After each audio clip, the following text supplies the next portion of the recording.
चलो जी, अब आ जाओ बायलैटरल सिमेट्री पे। रेडियल सिमेट्री तो हम पिछली वीडियो में डिस्कस कर चुके हैं, ठीक है। तो ह्यूमन को देखते हैं। ओके, मैंने जैसे पिछली वीडियो में बताया कि किसी भी सिमेट्री को डिस्कस करने के लिए आपको क्या पता होना चाहिए, लॉन्गिट्यूडनल एक्सिस ले लो तो वो आसानी हो जाएगी, उससे आप किसी भी ऑर्गेनिज्म की सिमेट्री बना सकते हो, ठीक है। अब इसकी मैं लॉन्गिट्यूडनल एक्सिस ड्रॉ करती हूँ। वो भी मैंने बताया था कि बिल्कुल सेंटर से इस तरह ये लाइन लगा लो, ये स्पोजिट लाइन होती है, ठीक है। इसको आप स्पोज करते हो तो ये हमारे पास क्या आ गया, लॉन्गिट्यूडनल एक्सिस आ गया। अब अगर मैं इस ऑर्गेनिज्म को या इस ह्यूमन की बॉडी को, इसको हम नाम दे देते हैं, क्या नाम दे देते हैं भाई, डोरा का नाम दे देते हैं, ठीक है। अब अगर इस डोरा को मैं कट करना चाहूँ कि इस तरह कट करूँ कि ये इक्वल हाफ में डिवाइड हो जाए, ओके। समझो मैं इसको ना इधर टॉप व्यू से देख रही हूँ, यहाँ ऊपर से देख रही हूँ, सही है। तो मैं क्या करती हूँ, कोई भी छुरी लेती हूँ, चाकू लेती हूँ और इसको कट करना शुरू कर देती हूँ। हाँ, कट करना किसी को किसी को कट करना शुरू मत कर देना, बस ऐसे ही समझते हैं। हम इसको कट करना शुरू कर देते हैं, ठीक है। ये इसकी कटिंग हो गई। अब जब इसकी कटिंग हो गई तो क्या हुआ, फ्रंट पे आगे नाक, आंखें, मुंह वगैरह, और बैक पे क्या रह जाएगा, बैक पे उसका सर रह जाएगा। तो ये तो इक्वल डिवीजन नहीं हो रही, ठीक है। तो अगर लेट से मैं इसको इस तरफ से कट करूं, ठीक है, ऐसे ऐसे कट करूं, ऐसे, तो इक्वल डिवीजन हो जाएगी ना, कि एक आंख एक तरफ, दूसरी आंख दूसरी तरफ, ठीक है। एक चीक एक तरफ, दूसरी चीक दूसरी तरफ, एक बाजू एक तरफ, दूसरा बाजू दूसरी तरफ, ठीक है। इसी तरह एक टांग एक तरफ और दूसरा टांग दूसरी तरफ। तो इसको जब आप किसी भी ऑर्गेनिज्म को सिर्फ एक ही प्लेन से इक्वल हाफ में कट कर सकते हैं तो उसको कहते हैं बायलैटरल सिमेट्री। समझ गए बच्चों। जबकि रेडियल सिमेट्री में क्या था कि उसमें आप ऑर्गेनिज्म को कहीं से भी कट करो तो वो क्या होता था, वो इक्वल हाफ में कट हो जाता था। जिसमें एग्जांपल हमने नाइडेरिया की ली। नाइडेरिया के फाइलम में हमने किसको भाई, उसके किस किस ऑर्गेनिज्म को उठाया, वो था हमारे पास हाइड्रा, ठीक है। तो ऐसे ही और काइनोडर्मेटा, ठीक है, वो भी रेडियल सिमेट्री था, उसमें हमने किसको उठाया था, स्टारफिश को। ओके, अच्छा। अब जरा इस क्रेब को देखो, ठीक है। मैं इसको इक्वल, ये मैंने कटिंग के लिए समझो एक शीट सी, ब्लू कलर की एक शीट थी, वो मैंने इसकी कट करने के लिए रख दी इसके अंदर। तो अब ये देखो इक्वल हाफ में कट हो रहा है ना, कि इसका एक क्लॉ एक इस तरफ है, दूसरा क्लॉ इस तरफ है, एक आंख इस तरफ है तो दूसरी पिछली की तरफ है, ठीक है। तो इक्वल हाफ में। लेकिन अगर लेट से मैं इसको यहाँ से कट करती हूँ, ठीक है, यहाँ से मैं इसकी कटिंग करती हूँ, तो मुझे बताओ क्या ये इक्वल हाफ में कट हो रहा है, नहीं। ये तो इसका तो जो ट्रंक है वो आगे आ गया और जो उसका पिछला पोस्टीरियर पार्ट है वो तो पीछे रह गया, ठीक है। तो ये तो इक्वल नहीं हो कि यहाँ पे क्लास है यहाँ क्लास है, नहीं है। तो इसका मतलब है कि ये ऐसा ऑर्गेनिज्म है, इसकी कुछ ऐसी सिमेट्री है कि इसको सिर्फ एक ही प्लेन से, ये वाला प्लेन, ठीक है, जब हम इसकी लंबाई वाली साइड से काटेंगे तो तब ही हमारे पास इक्वल हाफ में आएगा। तो इसलिए ऐसे सिमेट्रिकल ऑर्गेनिज्म कहते हैं बायलैटरल सिमेट्रिकल, और ऐसी सिमेट्री को कहते हैं बायलैटरल सिमेट्री, ठीक है। अब जरा देखते हैं कि इसके फायदे क्या हैं, ओके, और कौन से ऑर्गेनिज्म ने इसको फर्स्ट टाइम अडॉप्ट किया था। वो भाई स्टोरी कुछ इस तरह है कि जो नाइडेरिया, टीनोफोरा, ये जो हमारे पास फाइलम है, ये बिल्कुल प्रिमिटिव फाइलम है, ठीक है। इनके अंदर जो ऑर्गेनिज्म है वो बहुत पुराने हैं, ओके। और ये पानी के अंदर ही रहते थे। और दूसरा इसके साथ साथ ये क्या थे, सिसाइल थे। हाइड्रा, नाइडेरिया में एग्जाम्पल हमने किसकी ले ली, हाइड्रा की, ठीक है। टीनोफोरा भी नाइडेरिया की ही आप कह सकते हो फाइलम में से आया है। अच्छा, एक काइनोडर्मेटा जिसमें स्टार फिश आ गया, ठीक है। ये हमारे पास क्या है, सिसाइल है। हाइड्रा तो सिसाइल आ गया, जबकि स्टार फिश हमारे पास क्या आता है, मूव करता है लेकिन बहुत स्लो, बहुत स्लो, ठीक है। तो ये ऐसे ऑर्गेनिज्म थे क्योंकि सिसाइल थे या स्लो मूवमेंट करते थे, तो इनको रेडियल सिमेट्री चाहिए थी, क्योंकि भाई इन लोगों ने अपने दुश्मन का भी मुकाबला करना है और अपने लिए खुराक भी लेनी है। तो इसलिए इनको अपने ना चारों तरफ नजर रखनी पड़ती थी। अब क्या हुआ कि कुछ ऑर्गेनिजम्स ने ना मूव करना शुरू कर दिया। क्या करना शुरू कर दिया, मूव करना शुरू कर दिया। और इनके मुकाबले में, काइनोडर्मेटा के मुकाबले में और नाइडेरिया और टीनोफोरा के तो मुकाबले में वो बहुत ज़्यादा तेज चलते थे, ठीक है। समझो ये, ओके। अब नाइडेरिया और टीनोफोरा के बाद का कौन सा फाइलम है, उसका नाम है प्लेटी हेलमिंथिस, एस्क हेलमिंथिस, ठीक है।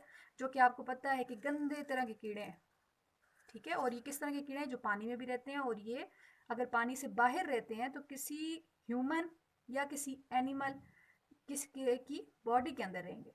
ओके, ये पैरासिटिक होते हैं। हेलमिंथिस का मतलब है पैरासिटिक। अब इन्होंने क्या किया भाई? मूव करना शुरू किया। जब इन्होंने मूव करना शुरू किया तो अब मूवमेंट के लिए क्या है भाई कि इन्होंने आगे की तरफ ना, आप कह सकते हो एक तरीके से इनकी मूवमेंट होती थी, पुश करते थे। तो अब इनको क्या देखना पड़ता था कि जब ये मूव कर रहे हैं तो नई एनवायरनमेंट में जा रहे हैं। यही बात है ना, जब आप किसी जगह मूव करके जाते हो तो वो एनवायरनमेंट आपके लिए नई होती है। वहां पे आप क्या कह सकते हो? New environment. ठीक है, न्यू एनवायरनमेंट में इनको क्या मिली? नई नई अपॉर्चुनिटीज मिली। ठीक है, मौके मिले। ठीक है, फीडिंग, खाना मिला नया। इसके साथ साथ अगर वो लेट्स से वो एनवायरनमेंट इनके लिए अच्छी नहीं है तो उन्होंने क्या करना था? ये फिर दोबारा यहाँ से पुश करते और वापस जा सकते थे, एनवायरनमेंट अगर उनके लिए अच्छी नहीं है। तो इससे क्या हुआ कि जितने भी सेंसरी आर्गन थे ना, ठीक है, इंपॉर्टेंट वाले सेंसरी आर्गन जिसमें आईज आ जाती हैं, नोज सूंघने के लिए, ईयर सुनने के लिए, और न्यूरॉन्स वगैरह जो बन जाते हैं आपके दिमाग काम करता है ना भाई, इधर मत जाओ, इधर जाओ, इधर जाओ, इधर मत जाओ। तो वो जितने भी सेंसेस थे ना, वो इनकी ना इस एक तरफ आके सारे एक जगह पे आप कह सकते हो हाँ कलेक्टिवली जमा हो गए। ठीक है, और ऐसा करते करते फॉर एग्जाम्पल मैं इस तरह ऐसी बना रही हूँ, ठीक है, ये मैं कोई रैंडम सी स्ट्रक्चर बना रही हूँ, आपने सिर्फ समझना है यहाँ पे क्या हो रहा है, ये भी आपको समझ आ जाएगी। तो वो सारे यहाँ पे जमा हो गए। अब उन सेंसेस ने जमा होके क्या बनाया भाई? उस ऑर्गेनिज्म का हेड रीजन बना दिया। क्या बना दिया? हेड बना दिया। नजर आ रहा है बच्चों? हेड। ओके, अब इस प्रोसेस को जिसमें हेड बना उसे क्या बोलते हैं? सेफिलाइजेशन। क्या बोला जाता है? सेफिलाइजेशन। अब सेफिल का मतलब क्या होता है? हेड। ठीक है, तो हेड बनने के प्रोसेस को क्या बोलते हैं? सेफिलाइजेशन। और ये सबसे पहले किस में हुआ?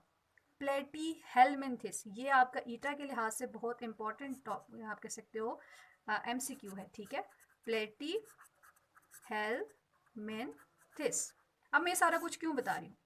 जब हेड फॉर्म हुआ ना, तो हेड की वजह से क्या हुआ कि हम उस ऑर्गेनिज्म को किसी भी जगह से काट के इक्वल हाफ में डिवाइड नहीं कर पा रहे थे। ये बात है ना, जिसका हेड होगा आप उसको कहीं से भी काटो तो इक्वली तो डिवाइड नहीं होगा। तो उसको सिर्फ एक ही आप कह सकते हो पैटर्न से काटोगे तो तभी वो इक्वली डिवाइड होगा। फॉर एग्जाम्पल अगर इसको मैं इक्वली डिवाइड करना चाहती हूँ तो मुझे इसको इस एंगल से काटना पड़ेगा, ओनली वन एंगल। ओके, ऐसा नहीं है कि मैं इसको यहाँ से काटूंगी तो इक्वली हाफ डी, no, it will not divided, it will not be divided into equal halves. तो एक ही प्लेन से काटोगे तो तब ये इक्वली डिवाइड होगा। तो इसको क्या बोलते हैं? Bilateral symmetry. तो सेफिलाइजेशन के बाद क्या शुरू हुआ? हमारे पास क्या है भाई? सेफिलाइजेशन के बाद ही किसकी शुरुआत हुई? बायलैटरल सिमेट्री की। ठीक है, तो अब इसकी एग्जाम्पल कैसे याद करोगे? बहुत आसान है। नाइडेरिया टीनोफोरा स्टार्ट के फाइले में, और हमें पता है भाई ये सिसाइल हैं। काइनोडर्मेटा में स्टारफिश आती है, हमें पता है भाई ये स्लो मूवमेंट करती है, तो इसलिए इसमें क्या है? रेडियल सिमेट्री है इन तीनों फाइलम में। अब टीनोफोरा के बाद प्लेटी हेलमिंथिस से लेके, ठीक है, इकाइनोडर्मेटा को छोड़ के किस तक बेटा? कॉर्डेटा तक। जितने भी ऑर्गेनिज्म है वो सब के सब क्या हैं? बायलैटरली सिमेट्रिकल हैं। उनमें किस तरह की सिमेट्री है? बायलैटरल सिमेट्री है। क्लियर? सो अभी तक हमने क्या सीखा भाई कि बायलैटरल सिमेट्रीज में क्या होता है कि आप ऑर्गेनिज्म को सिर्फ एक ही हाफ से, सॉरी, एक ही प्लेन से कट कर सकते हो ताकि वो दो इक्वल हाफ में डिवाइड हो जाए। ठीक है, organism on only one plane. ठीक है, दूसरा हमने क्या देखा कि आफ्टर सेफिलाइजेशन कौन आया भाई? बायलैटरल सिमेट्री आई। सेफिलाइजेशन का प्रोसेस मैं आपको समझा चुकी हूँ। फिर इसकी हमने क्या देखी? एग्जाम्पल देखी। एग्जाम्पल में हमने कौन क्या बताया कि प्लेटी हेलमिंथिस से लेके जो कॉर्डेट तक हमारे पास जितने भी फाइल हैं वो सारे किस में आते हैं? बायलैटरल सिमेट्री में आते हैं, एक्सेप्ट इकाइनोडर्मेटा। ठीक है, अभी यहाँ पे बड़ी इंटरेस्टिंग सी बात बताऊंगी, so stay tune. Okay, except the echinodermata. फिर उसके बाद जी हम देखा कि बायलैटरल सिमेट्री किन ऑर्गेनिज्म में आया। ठीक है, इसकी आप कह सकते हो बेनिफिट्स क्या थे? ये उन ऑर्गेनिज्म में आया जो मूव कर सकते थे। ठीक है, विच मूव वेरी फास्ट। और दूसरा, दोज हु हैव हेड। इनके अंदर बायलैटरल सिमेट्री होती है। क्लियर। अच्छा, जो मैं यहाँ पे बता रही थी कि यहाँ पे मैं आपको बड़ी इंटरेस्टिंग किस्म की बात बताऊंगी, वो ये था कि अगर आप इकाइनोडर्मेटा का लार्वा देखो ना, लार्वा क्या होता है, जब बिल्कुल अर्ली स्टेज पे कोई भी ऑर्गेनिज्म होता है और अभी वो पूरा बना हुआ नहीं होता, तो उसको लार्वा कहते हैं, उसकी अर्ली स्टेज को। ठीक है, तो लार्वल स्टेज पे ये भाई बायलैटरल सिमेट्रिकल होता है। कैसा होता है? बायलैटरल सिमेट्री शो करता है। लेकिन जब ये अडल्ट हो जाता है ना, व्हेन इट बिकम एडल्ट, तो ये क्या शो करता है? Radial symmetry. तो इसलिए हम इसको किस एग्जाम्पल में देखते हैं? रेडियल सिमेट्री के एग्जाम्पल में देखते हैं। इसलिए मैंने यहाँ पे क्या लिखा है? एक्सेप्ट। ओके। अच्छा, ये बात याद रखना कि किसी भी लार्वा की सिमेट्री काउंट नहीं होती। उस फाइलम के अंदर जो भी ऑर्गेनिज्म है उसके लार्वा की क्या सिमेट्री है वो बॉदर नहीं करेंगे हम। ठीक है, उसके एडल्ट की क्या सिमेट्री है उस बेसिस पे हम उसको उस फाइलम में रखेंगे। तो इसके एडल्ट की रेडियल सिमेट्री है, तो इसलिए बच्चे हमारे पास इकाइनोडर्मेटा को हम किस एग्जाम्पल लेते हैं? रेडियल सिमेट्री की। क्लियर। अच्छा, अब जो बच्चे इन बातों को समझ रहे होंगे ना, तो वो ये भी सोच रहे होंगे कि टीचर ने अभी तक पोरीफेरा का नाम नहीं लिया। ठीक है, पोरीफेरा हमें पता है कि एक ऐसा निकम्मा किस्म का जानवर है कि इसके पास इतने सेल मौजूद हैं, लेकिन इसने मजाल है कि उन सेल से कोई टिश्यू बनाया हो या कोई ऑर्गन बनाया हो। वो सेल वैसे के वैसे ही पड़े हुए हैं और बस वो, आप कह सकते हो कि एक ऑर्गेनिज्म की उसने शेप दी हुई है, मल्टी सेलुलर हुआ हुआ है, लेकिन उसने मल्टी सेलुलर का सही से फंक्शन या उसका फ़ायदा उठाया नहीं है। ठीक है, तो पोरीफेरा क्या है? पोरीफेरा में एग्जाम्पल आ जाती है स्पंज की।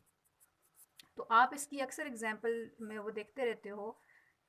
ठीक है, इसकी अक्सर आपने इस तरह देखा है कि कुछ इस तरह की शेप का होता है और इसके अंदर पोर्स ही पोर्स होते हैं। तो पोरीफेरा वो ऑर्गेनिज्म है कि आप इसको किसी भी, ठीक है, किसी भी प्लेन से कट करोगे तो ये इक्वली डिवाइड नहीं होगा। ठीक है, आप इसको इक्वली डिवाइड नहीं कर सकते। इसका मतलब है कि भाई इसकी कोई पैटर्न ही नहीं है, इसकी कोई ज्योमेट्री ही नहीं है, दैट्स मीन इसकी कोई सिमेट्री नहीं है।